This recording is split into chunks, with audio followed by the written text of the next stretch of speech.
I feel like when people have like Starbucks cups, except I have one from Harry Potter on Broadway and it's got water in it, and I think that just about sums up my life. Hi! For those that maybe follow me on other social medias, you may have seen that last week I had a birthday. It was my 23rd birthday, thus I turned 23, and it was a fun time. Had a whole weekend of shows. We saw Everybody's Talking About Jamie, we saw Matilda, we saw Chamber of Secrets at the Royal Albert Hall, we saw Harry Potter and the Cursed Child again, and I vlogged the whole thing, and I've got a vlog of it coming up because it was a fun couple of days. I was thinking of videos to do for my birthday. I wanted to do something, you know, people before I've made like things I would tell myself before this age and things I would tell younger me and like what I've done and all this stuff.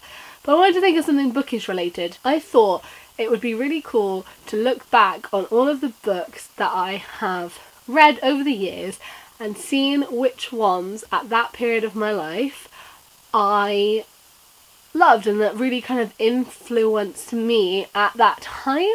So that's what I'm going to do. 23 books in 23 years. Okay, so age 1.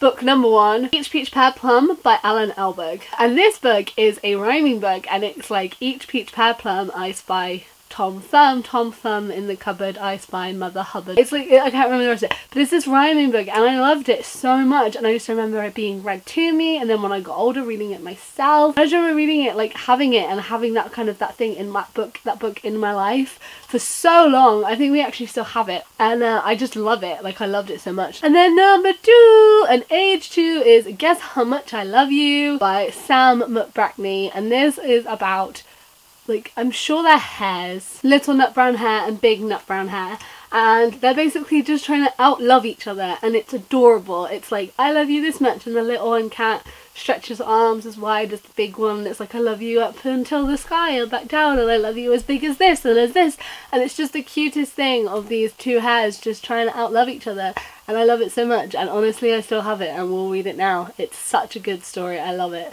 Number 3, age 3, is Tales from Percy's Park by Nick Butterworth, and this was about a guy called Percy who had a park. And there were lots of books like Percy's Park in the winter and spring and different seasons and like all these different things, and it was like exploring the park and what is in the park and like all of these really cool stuff.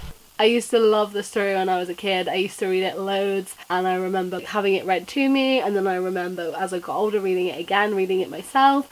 But it was one of those books which I definitely remember as like when I was very young, and my mum used to have them because she used to love them. Then number 4, and age 4, is Laura's Star by Klaus Bongar, and I think I've said that right. I probably haven't, I'm really sorry. Laura's Star is amazing, and this is one of the first books I actually vividly remember, and it's about a girl called Laura, and she finds like a fallen star who's a little bit broken because he's fallen, and she like has this plaster on it, and it's the cutest thing. Like she fixes this star with a little plaster and then looks after it until it's better, and it's just the cutest thing. And like it has like its trail of glitter, and it starts to lose its glitter because it's not in the sky. It's so cute. I love Laura's Star. I still have Laura's Star, and they made it into like an animation, and I have the DVD. It's honestly amazing. Please read Laura's Star, like no matter what age you are. It's amazing. I love Laura's Star. Please read Laura's Star. Okay, cool. Number 5 is Harry Potter and the Philosopher's Stone. I'm sure you guys know about Harry Potter. I got my mum to read me this book. I was probably a bit younger than what is probably recommended for someone to read Harry Potter. I was 5, but that was because the film had just come out, the first film, and like I remembered my cousin and my mum reading the book when I was a lot younger, and then the film came out and I just wanted to see the film, but they were like, no, it's like, it could be scary. So I was like, well, read me the book then, and I like bargained my way. So my mum read me 1, 2 and 3, and I read 4 onwards myself when I was about 7, but well, I read 4 when I was 7, the rest went out. Number 1 when I was 5 with my mama, and it changed my life to not be, without being like unnecessarily dramatic, it literally changed my life, and I have so much to thank Harry Potter for, because he gave me everything. Number 6 is My Secret Unicorn by Linda Chapman. This is another, it was like my first, like Harry Potter blew my imagination up. Like, it is the reason why my imagination is the way it is. But My Secret Unicorn was my other kind of like foray into like fantasy books. Like, they were kind of around the same time, like obviously like a year apart, and they were both kind of like massive like fantasy books, and also like urban fantasy as well, so they're set in our world. My Secret Unicorn is about a girl called Lauren Foster, same name as me, so I was like, she is me, we are the same. And she has a horse called Twilight, but when she says a magic spell, he turns into a unicorn, and the whole series is kind of her adventures with her pet unicorn, which is honestly goals. And that was like 6-year-old me, Lauren's goals, like life goals. Like, I wanted a horse, but like a horse that turned into a unicorn, even more. Like, I wanted that so badly. Number 7, we have Sleepovers by Jacqueline Wilson. This was my first like proper contemporary book, I guess, and I read it myself, and it was about all these girls, and all their names started with the alphabet: Amy, Bella, Chloe, Daisy, Emily, and they all have sleepovers, their birthdays. But one of them has a sister who is disabled, and it's like how different people treat others for if they, because of like illnesses and disabilities and that kind of thing, and how we shouldn't do that. We shouldn't treat these people differently, and how like everyone is different, and like we should, you know, we shouldn't be treating people and being horrible to people just because of that, which was really good. And I love this book. I still read this book. I still have my original copy of this book, and I think it's absolutely brilliant, and it definitely was a book that impacted me. I'm just going to do a quick 7.5. The Hodgehog by Dick Smith. This was a book which was about a little hedgehog who wanted to go to the park because that's where the big juicy slugs were, and he wanted all this food. But on his way to cross the road to get to the park, he got hit by a car and had a little bump on his head, and he became the Hodgehog because everything became jumbled. And it was essentially a road safety book, but it really stuck with me, and I really love that book, so I'm just gonna put that in as a bonus. And then number 8 is Matilda by Roald Dahl. Aside from Hermione, I hadn't really read about any books where the girls loved books and reading like I did, and obviously Hermione was more kind of like academic stuff at the time, and Matilda's just reading all of these books, and I was like, yes, me.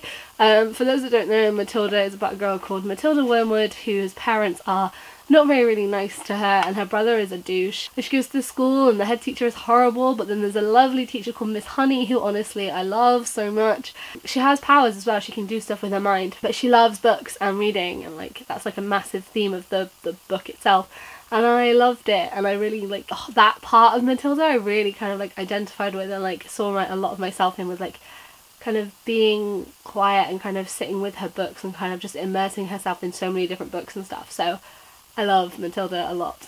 And then number 9, we have the BFG by Roald Dahl. BFG is The Big Friendly Giant, and this was one of my favourite stories as a kid. The Big Friendly Giant is about like, there's this giant country place, and the giants aren't very nice, but there's a friendly giant, and he goes to a little girl's room called Sophie, and basically he blows dreams in and makes dreams and gives children nice dreams. But Sophie ends up seeing him, so he takes her back to the giant land and the dream country with him, and it's kind of that story, and it's honestly so nice. I used to just like read that story over and over again, and I used to watch the movie, the original movie, over and over and over again. Before the most recent film came out, the live action one, that is actually an animation, and I used to watch that over and over and over again. Like, I had it on VHS, but it was like a taped VHS, like I taped it while it was on telly one day, and it had like all these adverts in it and stuff, and I love that film and I love that whole story so much. Number 10, we have Love Lessons by Jacqueline Wilson. Basically, Love Lessons, I remember this vividly, and I definitely think it like shaped like part of my life, and like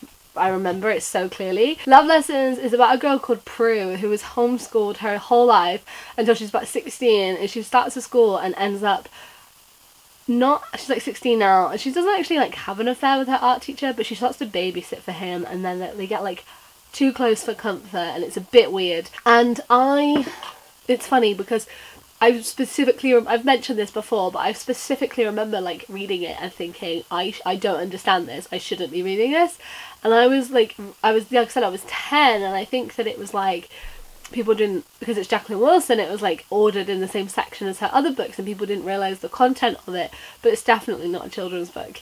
And I remember reading it, and it like really stuck with me because I was like, whoa, what is this? And age 11 is Candy Floss by Jacqueline Wilson also, which is about a girl called Floss, and her mum, her stepdad and her little brother are going to be moving to Australia, but he doesn't want to go with them. She ends up moving in with her dad, who isn't doing too well financially. He runs a fish and chip shop, and he is kind of family and like different family relationships and friendships and different things and kind of coming together and helping and all that kind of stuff. And I love it. I absolutely love that book. I got it for my 11th birthday from my cousin, and I remember like I just spent the whole day reading it and I loved it a lot, and it's still one of my favourite books to this day.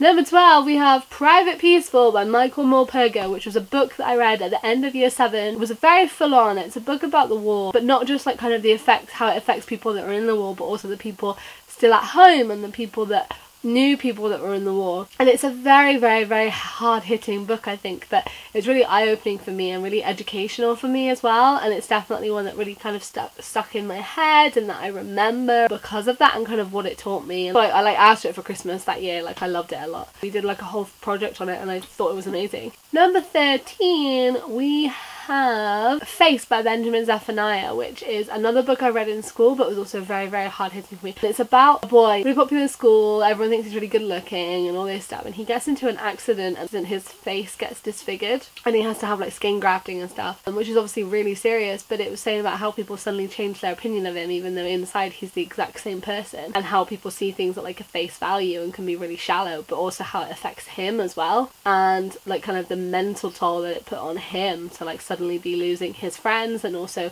feeling different within himself because of what he now looks like. And it explored really, really good themes and really important themes, I think, and it was definitely another one that really stuck with me and was like kind of, I remember reading it and being like, why would you treat someone different? Like, they're exactly the same. And it like sparked those like debates and discussions at school and stuff, and I thought it was really important because like, why do we do that? Like, why do we treat people differently? And then number 14, we have The Twilight Saga by Stephanie Meyer. Now as an adult and older and almost 10 years later from when I first read Twilight for the first time, I am fully aware of the problematic nature of Twilight and I'm not going to defend it at all, but at the time I was unaware of that. There was the Twilight hype, the Twilight whole days, and I became obsessed with Twilight. Absolutely friggin' obsessed. Like, this room was plastered head to toe, wall to wall, ceiling to floor of Twilight stuff. I'm not even joking. And I loved it. And like, it was a good period of time in my life. Like, I met loads of people through it. It's kind of one of the reasons why I started YouTube properly, because of videos I found and like other people that I found. It introduced me to other books. It really opened the doors for me for YA. And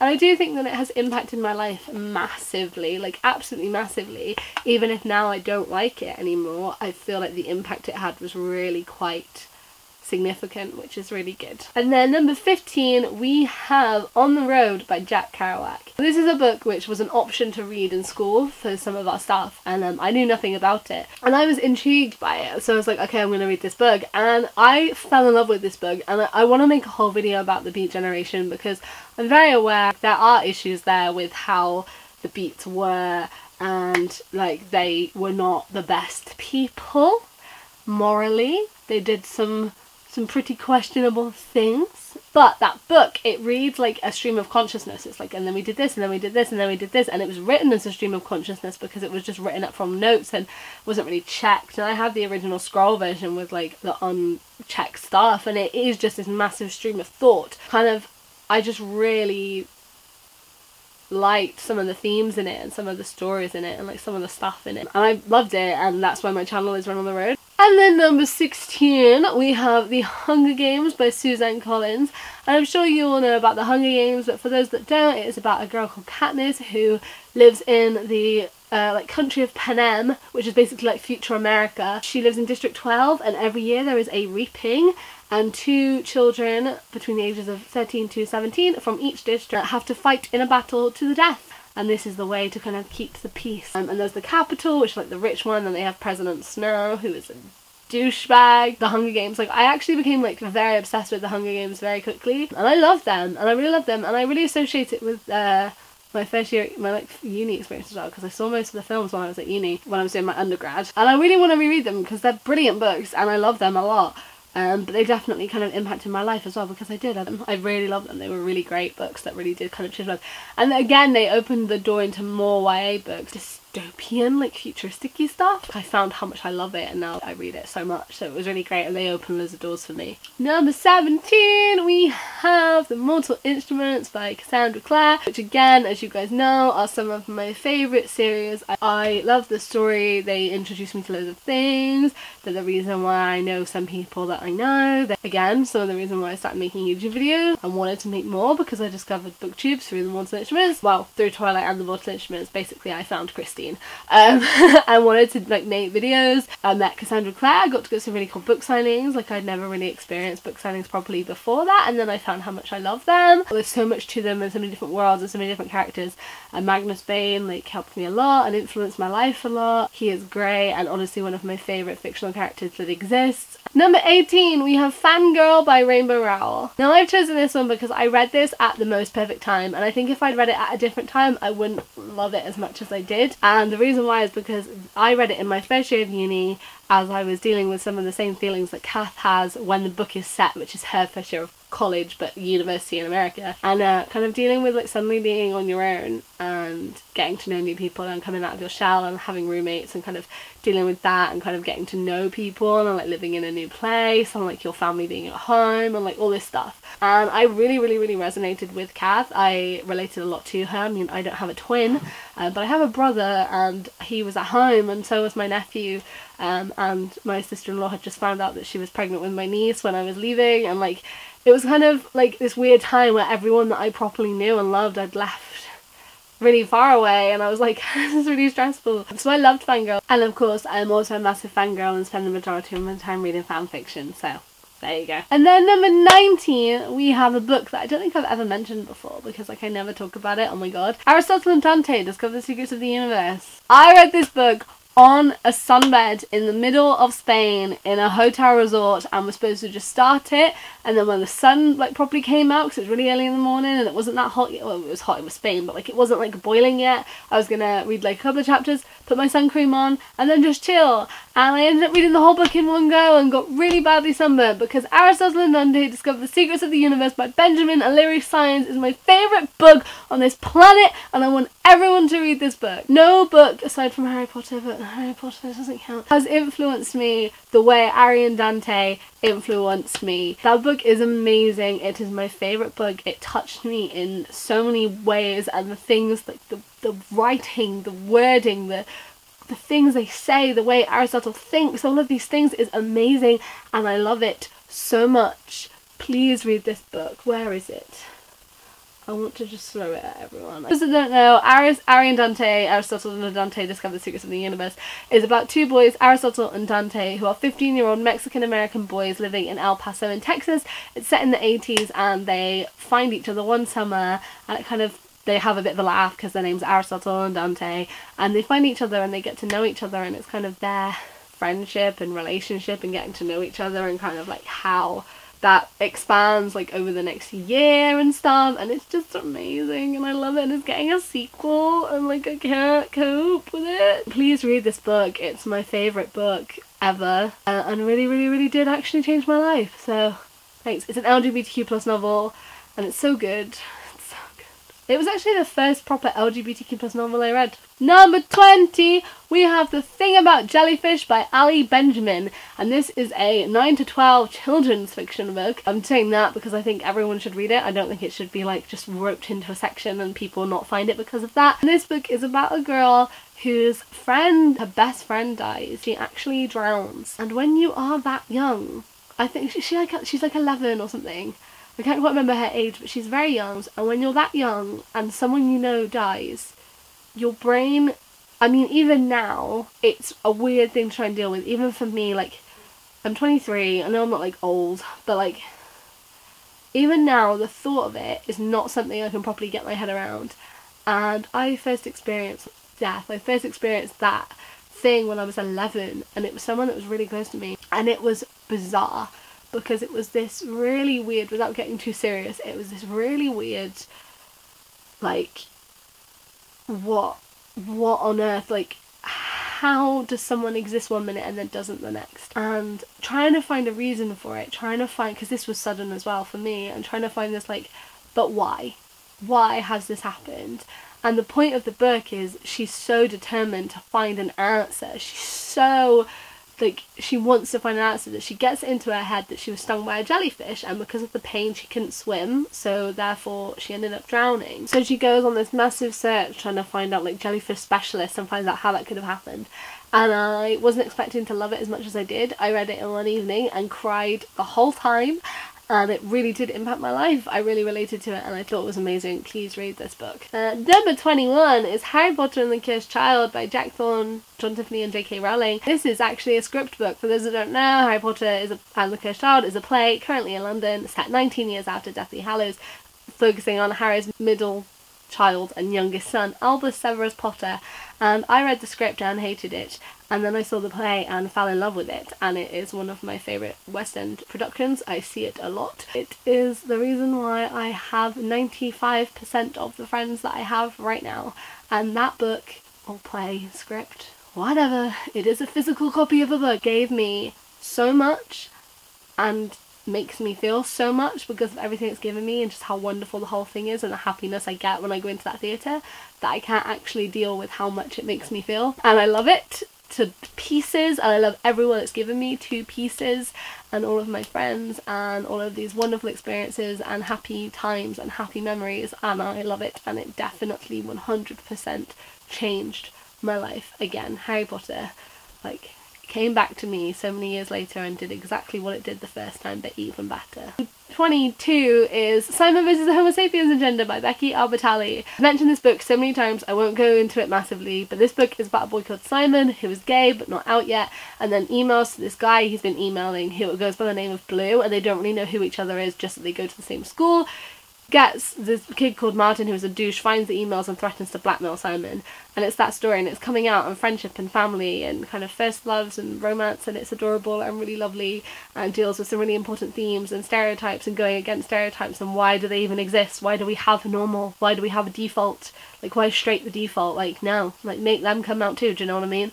So like it's great and I love it. And it's amazing and definitely changed my life. I love it so much. And finally for 23, I'm fully aware this could change as the year goes on, but Leah on the Offbeat by Becky Albertalli, which is the sequel to Simon vs. the Homo Sapiens Agenda, but it focuses on his friend Leah, who is bisexual, which there is not enough representation. I finished the book recently, I cried, and it's wonderful. So yes, I really wanted to do this because it's really cool to look back on books and how they changed you and at what age and how you felt during that time, and I think the books you read and relate to at that time really resonates how you're feeling and stuff, which is really cool. I'd love to know any books like and what age you were when they changed your life. I mean, if you want to give me the full list, go in the comments, go absolutely mad. But if there's any key books when you were at specific ages, then do let me know and let's discuss them because I think it's really cool. Thank you guys for watching. I hope you're doing well and I will see you next time. Goodbye!